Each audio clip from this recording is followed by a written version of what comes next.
And again, whether good or bad experiences, even in the service, put it out there. If you have a problem with the stuff that you're doing now in the service, obviously go through the proper channels. But I don't want to limit anyone on just posting good things about their service. I think they should post their truth, behind their service. So awesome. Please post.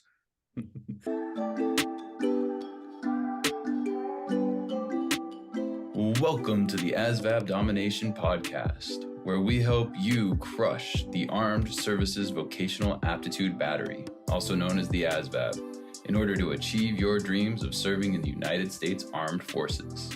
I'm your host, Mickey Gaminal, and I'm excited to share my years of experience and expertise in ASVAB preparation with you. In each episode, we'll dive deep into test material, strategies for success, and insights from military veterans and experts. Whether you're a high school student considering military service or a seasoned professional seeking to advance your career, this podcast is your ultimate guide to mastering the ASVAB and achieving your goals. Let's dominate the ASVAB together. All right, guys, welcome back. My name is Mickey Gaminal. This is the ASVAB Domination podcast, and today I'm very, very excited. I have Adrianne Lopez with me. Specialist Lopez is a specialist in the Public Affairs Office for Joint Force Headquarters, and over on the side, he is Public Affairs for 17th.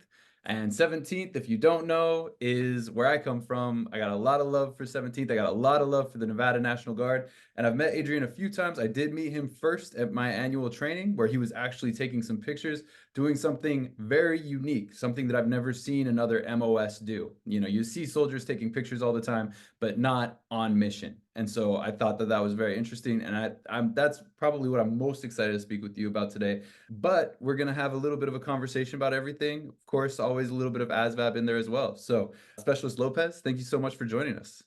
Yeah, thanks for having me. I'm so excited. It was a random message that I got, and I'm like, ooh, a podcast. I've always wanted to be on a podcast. Yeah, no, man, you're made for it. And I've been watching your Instagram for a long time. You do a lot of really cool stuff. I see you doing the one wheel. I see you doing cinematography, right? Setting up the lighting, setting up the photos and all that kind of stuff. So it's really amazing that there's an MOS that's like an art form, right? Because it is kind of like that. So I kind of want to hear your story. I know you always go to AIT and that sort of thing. So you tell us what's your MOS and what's kind of your relationship with it?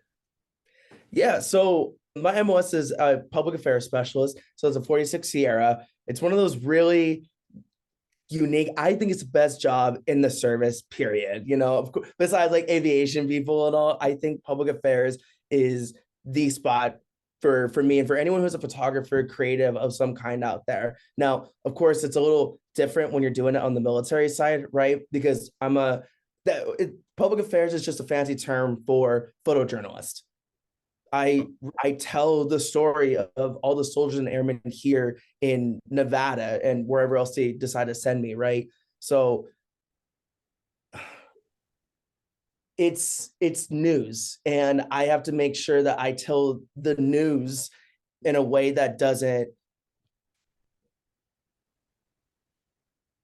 it's not the way the normal news works, and like different news networks, like, you hear all these different tactics that people use, like scaring their audience or kind of persuading them in some way or making them feel a kind of way. Then that's not the DoD standard. The standard is, this is the news. This is what's happening.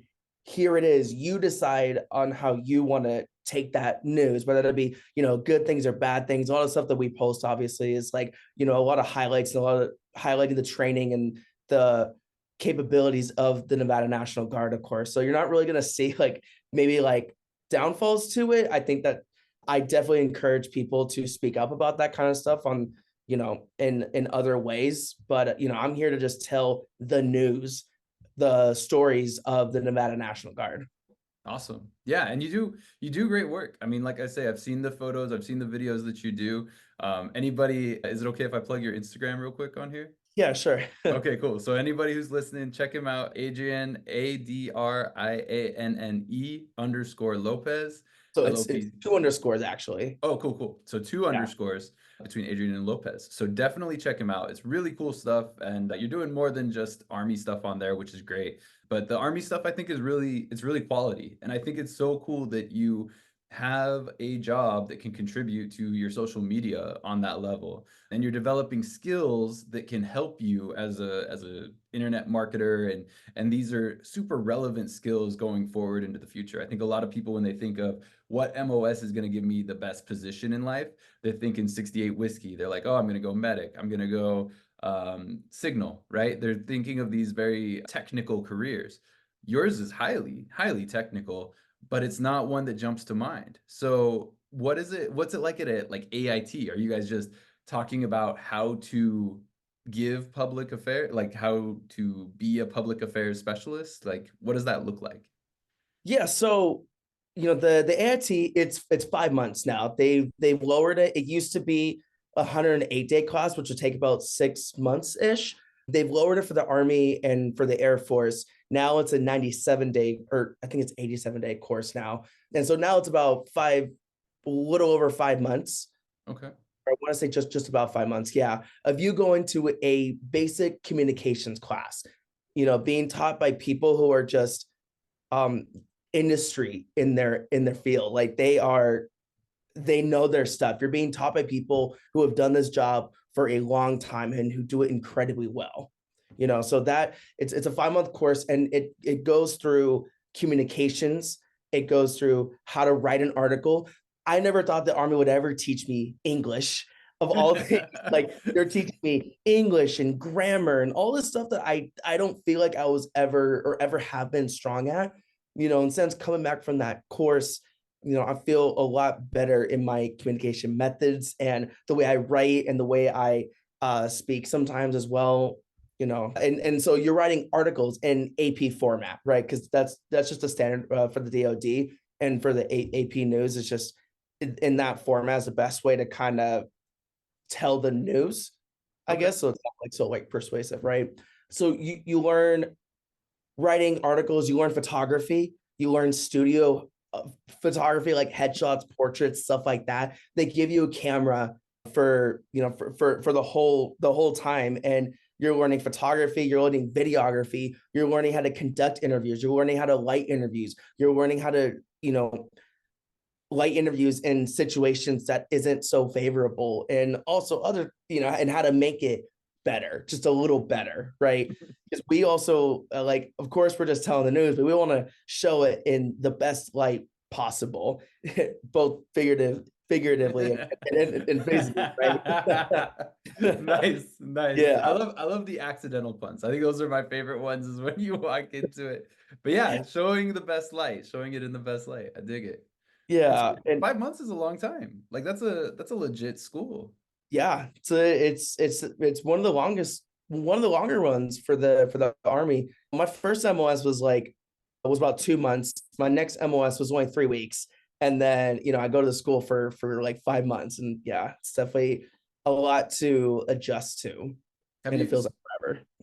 So you're talking about your first school, right? Are you other MOSQ? Do you have other MOSs as So well? this is my third MOS now. Wow. Now, Okay. as a What else you specialist, got? you can kind of move around in different MOSs. Once you start kind of rising through the ranks, you can't really do that anymore. But, I was never afraid to just switch and pivot as I needed to, as I really felt like I needed to, right? So my first MOS was a carpentry and masonry specialist, which is now they kind of changed it. It's vertical construction. Okay. I'm the one November. Hammer and all that. So it's actually 12 whiskey. So 12 whiskey was the first one. And then 12 November was the second one. So that's heavy machinery operation, horizontal construction. You're laying the land for the vertical construction crew to come in and and build their stuff. Dang. Yeah. And then you turned around and got specialized in public affairs. That's pretty cool. Well, the thing is, I've always had an interest in cameras and photography. I've been doing it, I think a year after I joined the Army. That's when I started, doing it as a hobby, and then eventually doing it for work and with clients and stuff like that. It wasn't until COVID happened, which I think is a story for a lot of people. A lot of change happens. I was on that COVID mission from 2020 to 2022. I was on it the entire 2 years that mission was a thing for. On the latter like quarter of it, the kind of the final push before we were, done with that mission, I switched over to public affairs because there was a slot that needed to be filled. Someone knew my name and was like, hey, this guy also does photography. Maybe talk to him. I was one of three people considered for the position. And I was the third one in line. And so the way it worked was the first person wanted to go on a deployment with the MPs to Romania. So he ended up doing that. The second person just got out completely. And then it fell on me. And I had like a day or two to say yes to it. And I jumped right on it. Nice. And how long have you been at this now? So unofficially since the kind of the tail end of the COVID mission. So I would say like summer of 2021 is when I started. So about unofficially for like 3 years now, but officially a little bit less than that, I guess. Okay. And Yeah. then prior to that, you were in the Guard. So how long do you have in the Guard so far? Total? So my contract, I extended it until 2026 because they needed a 2-year commitment after I graduated this AIT. I owed the unit 2 years after that. So I had to extend my contract to 2026. Okay. Perfect. Okay, so you're in for 8 years then total, right? Once you finish this extension, it'll It'll be be 8 10 years. years actually. So by the end of this like extension, it'll be 8 years this summer, and then it'll be 10 years by the end of my contract. Got you. And are you gonna push for the full 20 or what are you thinking? I'm open to it. I don't want to say and kind of limit myself to being like I have to stay in for the full 20 or not. A lot of people are always going to say, well, you've already gone through like half of the contract, like keep going for the other 10. And I don't like that kind of thinking for me. I like to just be open with it. So if I decide that I want to go do something on the civilian side and keep pursuing that, and I feel really compelled to, I'm going to do that. But, you know, if I feel compelled to stay in and do other things, in the service, and I'll keep doing that. But, I don't want to limit myself to just the service.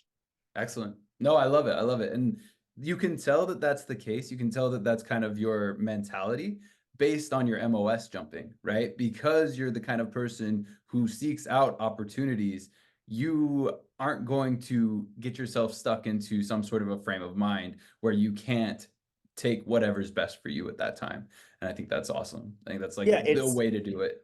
it's literally like, it's this mindset that I've been trying to adopt. I never knew how to put it into words until recently, where it's like the whole what do I see myself doing for the rest of my life, that it puts so much pressure on what you need to get done right now to do whatever you need to do for the rest of your life. I just don't believe that. I think I feel compelled to do what I do right now, and I'm going to keep doing it until I don't feel like that anymore. And I feel like I can apply myself in different ways and newer ways and more creative ways or whatever, and pursue it that way. What compels me to do what I want to do right now?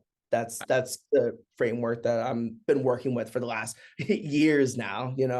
For sure. Yeah, it's like fluidity, right? So you have the option. You can turn around and decide, I'm going to execute this, and then you're not beholden to that for the rest of your life. And I think that's the way to do it. I think a lot of people get in thinking, oh, I'm going to hit 20 years, and then they'll feel stuck, which is crazy, right? They get this root of all suffering is unmet expectations. So you get this expectation of I'm going to do A, B, C, D, and then by C, you're not compelled to do D anymore. And so I think you have the right mindset of we'll see where I feel when I hit that 10 years.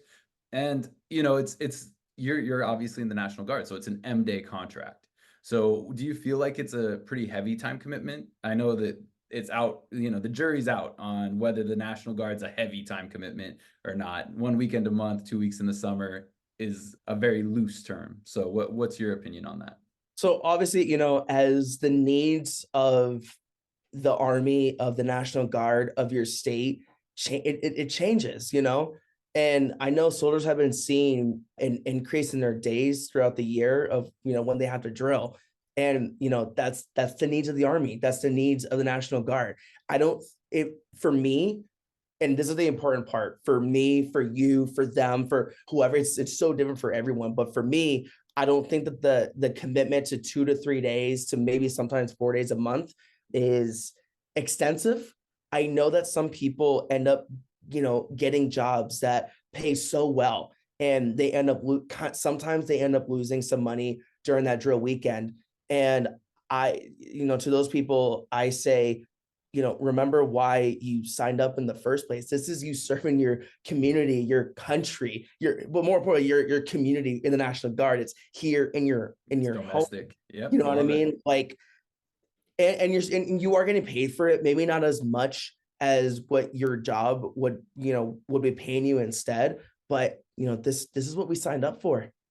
And I think we need to remember our why sometimes, and so for me, I don't think it's such a big commitment, and it's different because I work full time for the National Guard. There's other people who don't. So this is my life right now. This is my full time, and I do the same thing, during drill, just under a different command, right? So for me, it's not so much. It's not a big commitment, and it's also easier because I'm 25, single, no dependents, anything like that. Of course, it's going to be easy for me, to not feel that way. But for people who do have families and other jobs they need to support, I definitely hear their frustration on that sometimes. Gotcha. Cool.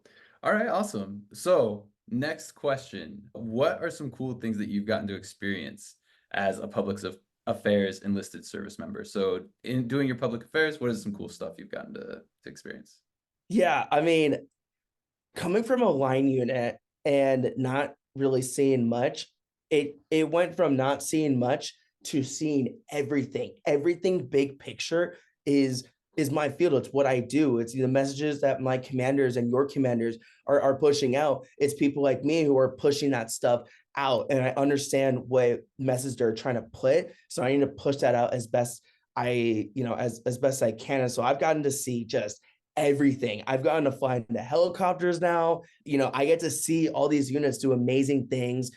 We just participated in our local efforts, right? So we just went through Super Bowl. We had a presence at Super Bowl. The state wanted us to be out there to show a presence. We were there we've been there since Y2K for the New Year's mission. We're on the strip doing our thing. Also the same thing, a show of force, and you see the fireworks, on the Las Vegas Strip. And also, more recently is the F1 mission. During that mission, we were able to kind of see these cars go by as fast, really, stupid fast. So we get to see. I always like to tell my friends who aren't from Vegas, like, guys, you guys got to come to Fort Vegas because this is where it's happening.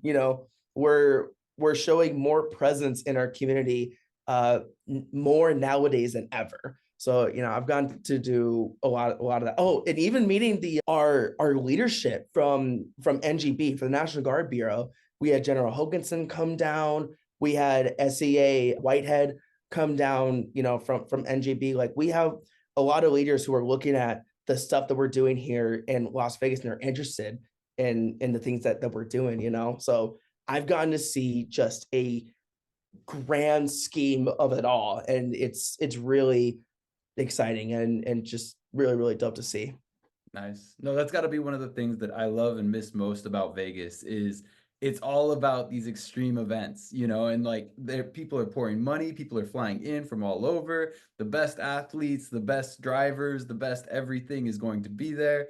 And you're right, I never even considered how in the National Guard you're showing force. And so you end up being there to not just to witness, but to actually represent your community and, maintain security and maintain that presence when these things are going down, and just helping to give that feeling of security for onlookers. It's got to be great. It's win-win all around. Yeah, and it's not me who's doing that. It's the other soldiers who are, I'm not in that position anymore where I'm a frontline soldier. I'm the person who's documenting exactly what everyone else is doing. And what are they doing? They're serving their communities. They're living here. They're serving the place that they live in, and just serving their community in that way. And I'm just looking at them and documenting the great things and highlighting the great things that they are doing, you know. Nice. Yeah, absolutely. It's a good spot to be in. It's a good spot to be in. You get to hear all the good news. That's great. So one thing that you said earlier at the beginning, a little earlier in the podcast anyway, is being an E4 gives you this mobility. Now, me, I'm on the officer track, and I feel I'm a junior enlisted or a junior officer, right? Up until I hit 03, you're still just a lieutenant, right? So I see the value in being a beginner. I definitely see that where there's not as much expectation. Lieutenants can sign for inventory and that sort of thing, but they don't really have the same level of responsibility that 03 is going to have. And I'd imagine it's the same on the E4 to E5 jump when you're going from junior enlisted to sergeants and sergeant first class. Those guys, you know, your first sergeant's going to be responsible for like all sorts of stuff. So it sounds like you played the game pretty well as far as maintaining your E4 status and navigating the National Guard to where you want it to be. Can you tell me a little bit about that? Yeah, so I wouldn't say that I'm trying to like stay a specialist and just figure out my options. I think I found the thing that I want to do in the service. You know, the reason I'm not a sergeant just yet, and actually more than like I'm pretty sure I'll be promoting here in the next few months to sergeant. I'm a specialist doing the job of a staff sergeant right now. That is what I'm doing, is what I have been doing for the last 3 years. This is, you know, and it doesn't matter. Like, you know, on the full-time side, like this doesn't really matter. Like it's my job. My rank doesn't determine my pay on the federal technician side. During M Day, when you go to drill, yes, that pay is different. But in my head, the only difference is you call me Lopez or you call me Sergeant. Like, you know, there's no, in my head, there's just no difference in what I'm doing right now. Like I'm doing the work of a staff sergeant at the moment, you know? So it comes in time. And the reason I've stayed a specialist is because when I was doing my last two jobs, I didn't like it. Wasn't it, you know, I went through it and I did the trainings and I put in my time, but you know, eventually I was on my way out because I didn't like what I was doing at the time. And then COVID came around and I was on those orders, you know, for some time. And then they were gonna, you know, move me to public affairs. But because I moved to a new unit and I wasn't MOS queued yet, I couldn't promote to sergeant. Now they offered me a chance to go back to the engineers and to promote there and then to come back as a sergeant. And I just knew I wouldn't have been as happy as, you know, as I have been, you know, right now. So it's okay for me. I don't mind waiting on that rank. I'm still doing the work of one, and you know, people can go ahead and just, you know, laugh at I'm not getting the pay for it, but I'm the one doing a job that I really like. I'm gonna keep it going. I'm gonna promote. I've just MOS queued now, so that rank comes with everything. I think looking towards rank is, I get why some people would do it, but I think you got to find a position that you actually like rather than the title of being a sergeant. Someone calls you a sergeant or something like that. You know, I just think that's the wrong way to think. So I'm comfortable being a specialist for as long as it takes them, you know? Yeah, absolutely. I like that. I like that mentality. I think one of the books I've read recently was Rich Dad Poor Dad, and the first lesson in there is that rich people don't work for money, they work for skills, right? They have money work for their money. So they'll use their money to make more money, but what they're usually going to go to a job for is to build skills. And so it sounds like that's exactly where you're at. So Robert Kiyosaki would be proud. Listen, I like this position came to me because during COVID, when I wasn't doing army stuff, I was doing side hustle stuff. I worked for this one coffee shop. I was a server there. It's called Makers and Finders. I worked as a server for about 5 months. COVID happens. I get fired, and I do this COVID mission. But I've already talked with the owner of Makers and Finders to be their like media person, you know, and they didn't have a presence on social media yet. And so when I wasn't doing army stuff, I was doing Makers and Finders coffee shop stuff. I was doing that. And the thing is, I didn't have any gear. I had no gear of my own. And I was able to talk them into buying all my gear that I need to get the job done. And so I worked for free for an entire year before I saw any kind of money, come from that. And I got the camera gear for it, but imagine getting $7,000 worth of gear, and I had to work for an entire year for that. That's it's I was okay with it because the army was paying my bills, so I was able to do my side thing and keep that going. And because of me doing that hustle for a whole year, and I put that out there on social media, someone looked at me and was like, "Hey, this guy does photography. Maybe you should consider him for public affairs." And that's where I am now because I put myself out there as best as I could, and someone noticed one day. Awesome. No, that's great. That's a great story.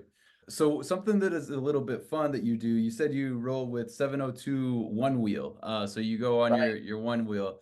I'm gonna ask you about your one wheel experience, but I gotta tell you, when I graduated Bullock, my mom showed up for graduation when I was graduating with a Yeah. broken leg, and she was trying a one wheel for the first time. So I know that they can be they can get you. They So suck. No, I was a snowboard instructor over at Lee Canyon for a second, so I adore longboarding. I like love that feeling of going and cruising and that sort of stuff. It's such a rush, and it's so calming at the same time. But yeah, tell us about that, the one wheel stuff. I know it's all over your Instagram. Yeah, so if you look at my Instagram, I post anything that I want. I hate being tied to just one thing. I don't want to be known as just the photographer or the public affairs guy or even the one wheel guy. I want to post the stuff that I want to post because this is who I am right now. And I think people have realized that at this point because I just post whatever I want. And it's the same thing for one wheeling. I got into it a few years ago because one of my favorite creators on YouTube, Jesse Driftwood, that dude, he said in one of his videos that he's been promoting one wheel for a while, but when he told me that he didn't have a car, he had an entire family, but he didn't have a car, but he had a one wheel. That was my situation. I didn't have a car until I started this position. So I was riding a one wheel that entire for I think for a good like half year before I eventually got a car. And people thought I was crazy because they're like, when I told them my first one wheel was like $2,000, they're like, Adrian, that's a down payment on a car. And in my head, I knew that COVID orders were ending at some point. We don't know when, but at some point that was going to end. I wasn't going to put myself in a situation where I couldn't pay that car payment off without having something uh, to look forward to after those orders ended. So I stuck with the one wheel because I knew I could get everywhere I wanted. I traveled to the gym every day. I traveled to the work sites every single day, on my one wheel, and it got me everywhere. It wasn't until recently that I've now gotten into more racing, doing tricks and stuff like that, and finding a sense of like a flow. You know, I've felt that feeling of flow a few times when you're pushing yourself and you know what you're doing and you're able to execute this. That's flow right there. It's enjoyment and fulfillment, and I'm finding that in one wheel and the whole community that's out here in 702 and across the states. I've found communities in New York and in Washington and in California, of course, and especially here. And it sucks. I just got back from my race weekend. It sucked. It got so muddy that I ended up getting flung off my board and my head just hit the floor twice. Now, luckily, of course, I had a helmet on. You need to have your protective gear on at all times. So I had my wrist guards and I had my helmet and my goggles. And obviously that's what saved me. I still have it still kind of hurts right now. And I have scrapes like all over my leg and it's starting to heal right now. I got some scars here on Yeah, for just from sure. racing there. A little bit of road rash. I love it. You got Yeah, it. and it's nice, of course it sucks at the time, but like, I think the memories is what counts, with all my friends out there. Right. And I think it's important to also have a life outside of the military. Like, yes, I'm a soldier and yes, I do these cool things and yes, I serve my country and all that, but I'm so much more than that. I'm not just this. I am all these other things. I'm curious and explorative, and I go and travel, and I go and do one wheel stuff, and I do creative photography and videos, and I take on projects that I actually want to do. I don't. You hear too many stories of people getting to the end of their 20 years or 10 years or however long they're in the military for, and their whole thing, their whole personality was them in uniform. And then what happens when that ends? I don't want that for me, and I need to find other interests besides just my service to my community. Awesome. No, that's great. That's great. And it's a great outlet for sure. So one that reminds you that you're not made of glass Yeah. is always good. So that's great. Cool. Well, I got one last question and then we'll go over whatever last words. But my last question is, what is your ASVAB story? How did you go about joining the military and all that? Okay, so I don't recommend anyone do this, but I did no research. And I joined the Army National Guard, the Nevada Army National Guard. I did no research. I grew up in a household that was always struggling. And I had good grades and everything up until about, I think, my junior and like senior year, just kind of starting to fall. And I was too lazy and I decided to not sign up for scholarships and think about college and not think about anything after high school. And I was like, I need to do something after high school. Like something's got to happen. And I didn't have any direction. And the Army National Guard gave me time and it gave me discipline. It gave me some kind of direction, but more importantly, time to figure it out, after all that. And what better way to do it than to be disciplined and to serve your country and all that stuff, right? Like I have three reasons why you would want to join the National Guard. One, because you're lost in the sauce and you don't want to leave your hometown. So this is the thing for you, National Guard, you stay here. Two, you're so about your country, but again, you don't want to go away from your family or from home or anything like that, right? Totally understandable. Or three, there's a career that you're really interested in the National Guard, and it's there waiting for you.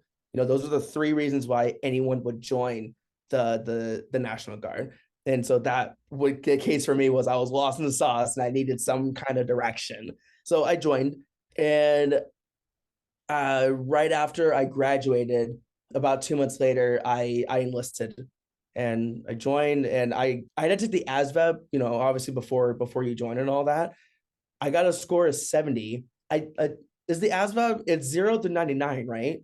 Yeah, so it's a standard deviation, right? So 0 to 99 is going to be where you fall in line with everyone who takes the ASVAB. So if you're at 1, that means 99% of people score better than you. And if you're at 99, that means you're the top 1%. But it's not actually a score. It's actually like a standard deviation. It's where you fall in the bell curve. But Yeah, so I got a 70 on that. And to do the job that I do now is a GT score of, I think it's 105 or 107.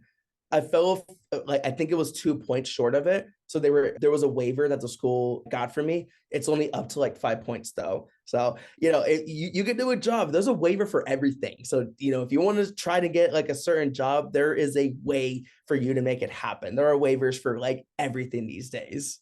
absolutely. Absolutely. No, and that's great. I mean, I help people get 110s all the time because they're trying to get into warrant or they're trying to commission onto the commission side.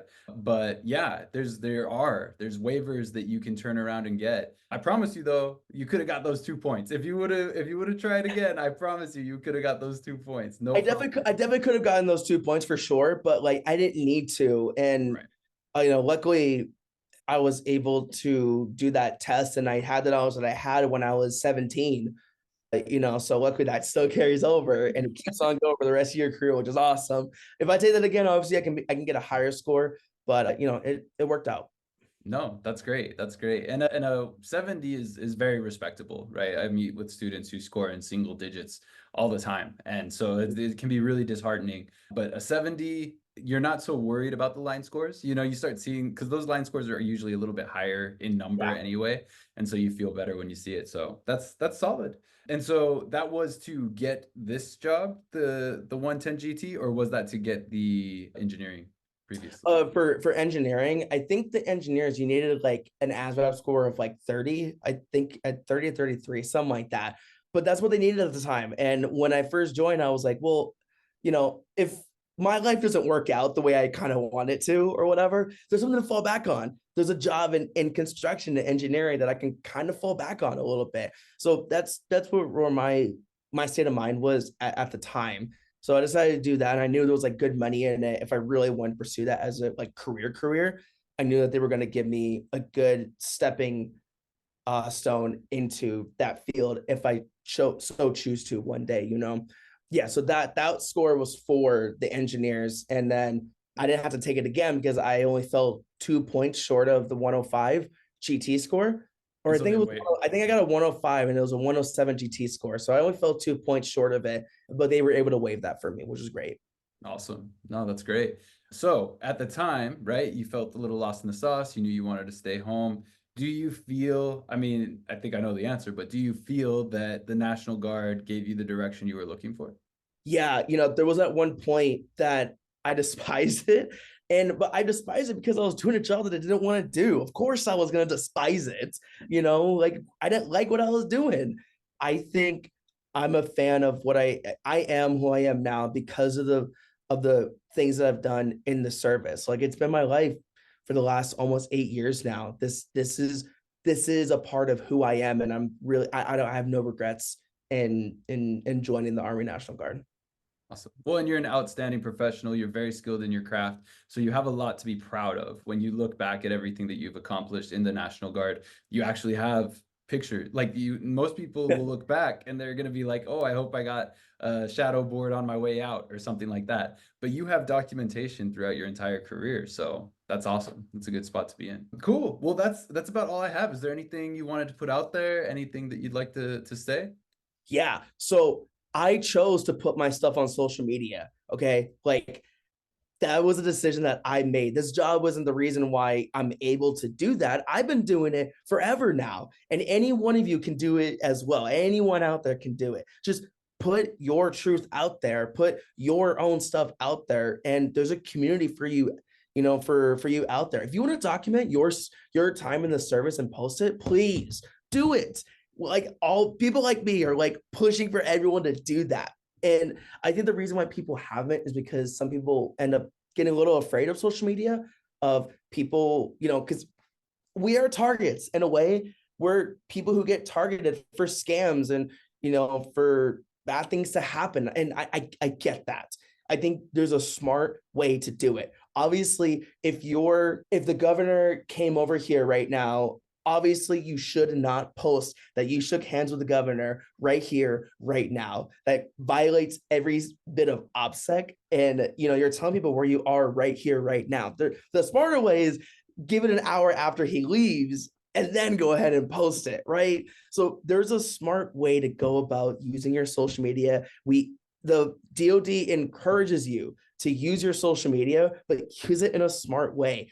You can put yourself out there if you want to. And I encourage everyone to post their story. And again, whether good or bad experiences, even in the service, put it out there. If you have a problem with the stuff that you're doing now in the service, obviously go through the proper channels. But I don't want to limit anyone on just posting good things about their service. I think they should post their truth, behind their service. So awesome. Please post. I love it. I love it. Not only is it a PSA for using your service and getting out there and putting yourself out there, it's also a PSA for Operation Security, OPSEC. I love that you throw that in there. That's how you know you're somebody who's been doing this for a while. Big thing for us out here. Like people, I've had to message people and I'm like, you can't do that. You got to do this in a smart way, man. And if people go on like deployments or people go to like certain schools and it's like, okay, cool. Like maybe you can post a little bit about it. It's just better if you just post that stuff after you're done with that kind of training, after you leave the location, then you can kind of be a little bit, hey, I was over there and I did X, Y, and Z. That stuff isn't classified. But, if you need more direction, definitely contact your public affairs office. They're going to have the best guidance for you possible on operational security and how to use your social media. By the way, DoD finally put out what is it? The DoD has pushed out a an actual, what is it? It's not an FM, it's a regulation basically. An They AP, Army Pub or something, like a Yeah, publication. exactly. Yeah. They Okay. put a publication saying, hey, here are the parameters of using your social media now. It is ingrained. There should be no confusion now as to how you should use your social media. It is in black and white for you to go ahead and read. It is out there. Just go look it up. But if you're still unsure, contact your local public affairs office and they'll gladly give you any advice. Awesome. All right. Well, Specialist Lopez, thank you so much. Again, if you guys want to look him up, he is Adrian__Lopez. That's ADRIANNE__Lopez, LOPEZ. Thank you so much. I appreciate it. Thanks so much. Remember to be kind to yourself and treat yourself as a learner. Are you considering a career in the military but feeling overwhelmed by the ASVAB exam? Look no further than GaminalTutors.com for the best ASVAB prep courses. Our courses are designed by experienced instructors to help you master the best sections of the ASVAB exam, including mathematics, English, and general science. We use proven teaching methods and provide extensive practice materials to ensure that you are fully prepared on test day. With GaminalTutors.com, you'll have access to comprehensive study guides, personalized tutoring sessions, and online practice exams. Our courses are available on demand, so you can learn at your own pace and on your own schedule. Don't let the ASVAB exam hold you back from achieving your career goals. Sign up for GaminalTutors.com ASVAB prep courses today and take the first step towards a successful military career.